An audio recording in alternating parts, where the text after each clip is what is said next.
everyone, welcome to my channel Class 12 Math with Priya। Last class में हमने NCERT example 6 examples देख लिए थे। आज की क्लास में हम डिस्कस करेंगे NCERT एक्सरसाइज 1.1 का क्वेश्चन नंबर 1 और उसका पार्ट नंबर 1।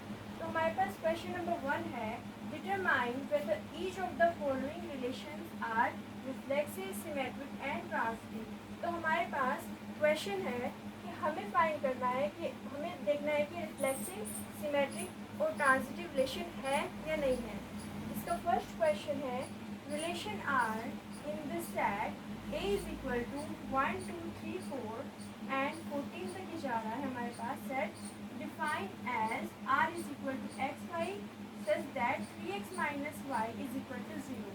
तो हमारे पास ये जो रिलेशन है उसमें एलिमेंट 1 to 14 है और ये जो रिलेशन है ये एक्स वाई पे हमारे रिलेशन में आएगा जब 3x माइनस वाई किसके इक्वल हो जाए, 0 के इक्वल हो जाए। तो सबसे पहले हम इस रिलेशन को कंप्लीट कर लेते हैं, इसको एडजस्ट कर लेते हैं। यहाँ पे हम x की वैल्यू अगर हम 1 पुट करें यहाँ से, तो जो y की वैल्यू है वो आ जाएगी 3। x की वैल्यू 1 पुट की तो y की वैल्यू आ जाएगी 3। अगर हम x की वैल्यू क्या पुट करते, 2 पुट करते तो y की जो वैल्यू है वो 6 आ रही है। अगर हम x की वैल्यू 3 पुट करते तो y की वैल्यू हमारे पास 9 आ रही है। और अगर हम x की वैल्यू 4 पुट करते तो y की वैल्यू हमारे पास 12 आ रही है। अगर हम x की वैल्यू 5 पुट करेंगे तो हमारे पास यहाँ पे 15 वैल्यू मिलेगी, बट 15 हमारे इस सेट में डिफाइन ही नहीं हो रहा है क्योंकि 14 तक ही है। तो हम यहाँ पे 15 को इंक्लूड नहीं करेंगे और ये हो जाएगा हमारे पास रिलेशन।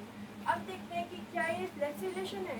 तो रिफ्लेक्सिव के लिए ए टाइप के एलिमेंट्स जो हैं वो हमारे रिलेशन में होने चाहिए। तो देखिए यहाँ पे अगर हम देखें तो यहाँ पे 1 2 3 है, तो 1 1 2 2 3 3 के एलिमेंट्स हमारे रिलेशन में आने चाहिए, बट यहाँ पे हमें 1 1 नहीं मिल रहा है, 2 2 भी नहीं मिल रहा है। तो 1 1 एलिमेंट जो है वो हमारे रिलेशन में नहीं है। 1 1 एलिमेंट हमारे रिलेशन में नहीं है, मतलब ए टाइप के एलिमेंट हमारे रिलेशन में नहीं है। जहाँ पे जो ए है वो किसके एलिमेंट है, वो हमारे सेट का एलिमेंट है, मतलब ए टाइप के एलिमेंट हमारे रिलेशन में नहीं मिल रहे हैं। अगर ए टाइप के एलिमेंट हमारे रिलेशन में नहीं मिल रहे हैं so hence R is not reflexive relation. Hence R is not reflexive relation. R हमारे पास रिफ्लेक्सिव रिलेशन नहीं है। एक बार फिर से देख लेंगे, हमने इस सेट को डिफाइन कर लिया। अब ए टाइप के एलिमेंट्स हमारे रिलेशन में नहीं है। अगर ए टाइप के एलिमेंट्स हमारे रिलेशन में नहीं है तो हम क्या कह देंगे, R is not a reflexive relation. अब हम देखेंगे क्या ये रिलेशन सिमेट्रिक है।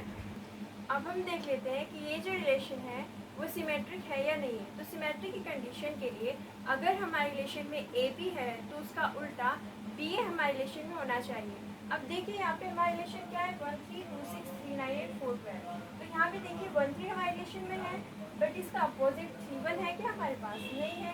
तो हम 1 3 हमारे रिलेशन में है, हमारे रिलेशन में 1 3 है, बट 3 1 हमारे रिलेशन में नहीं है।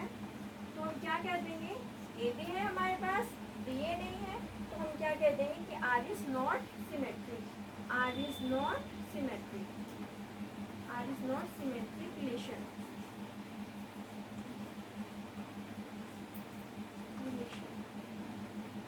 देखिए हमने फिर से देखते हैं, हमने कहा कि 1 3 हमारे रिलेशन में है जो कि प्रेजेंट है, बट उसका 3 1 हमारे रिलेशन में नहीं है। उसी तरीके से 2 6 है बट 6 2 नहीं है, 3 9 है बट 9 3 नहीं है, 4 12 है बट 12 4 नहीं है। तो R is not a symmetric relation. अब हम देख लेते हैं कि क्या रिलेशन ट्रांजिटिव है। अब हम देख लेते हैं कि ये रिलेशन जो है वो ट्रांजिटिव है या नहीं है। तो ट्रांजिटिव की कंडीशन क्या होती है कि अगर ए बी हमारे रिलेशन में है, बी सी हमारे रिलेशन में है, तो ए सी हमारे रिलेशन में होना चाहिए। अब देखिए यहाँ पे हम अगर चेक करें तो 1 3 हमारे रिलेशन में है, 1 3 हमारे रिलेशन में है, 3 9 हमारे रिलेशन में है, बट अगर हम 3 को हाइड कर दें तो 1 9 हमारे रिलेशन में है, नहीं है। तो 1 3 हमारे रिलेशन में है, 1 3 हमारे रिलेशन में है, और साथ ही साथ हमारे पास 3 9 रिलेशन में है, तो 3 9 रिलेशन में है। बट अगर हम 3 को हाइड कर दे तो 1 9 हमारे रिलेशन में नहीं है, 1 9 हमारे रिलेशन में नहीं है। अगर 1 9 हमारे रिलेशन में नहीं है तो हम क्या कहेंगे कि ये जो रिलेशन है वो ट्रांजिटिव नहीं है। R is not transitive, R is not transitive. एक बार फिर से देख लेते हैं। ट्रांजिटिव 3 हमने कहा 1 3 हमारे रिलेशन में है, 3 9 हमारे रिलेशन में है, बट अगर हम 3 को हाइड कर दें तो 1 9 हमारे रिलेशन में नहीं है, तो ये ट्रांजिटिव रिलेशन नहीं है। तो जो फर्स्ट वाला क्वेश्चन है उसमें हमने देखा कि जो रिलेशन है वो रिफ्लेक्सिव नहीं है, सिमेट्रिक भी नहीं है और ट्रांजिटिव भी नहीं है। फर्स्ट वाला क्वेश्चन रिफ्लेक्सिव नहीं है, सिमेट्रिक नहीं है एंड ट्रांजिटिव भी नहीं है। अगली क्लास में हम क्वेश्चन नंबर 1 का सेकंड पार्ट लेंगे और अगली क्लास में मिलते हैं। हमारे चैनल को सब्सक्राइब कीजिए, लाइक कीजिए एंड शेयर कीजिए। Thank you so much.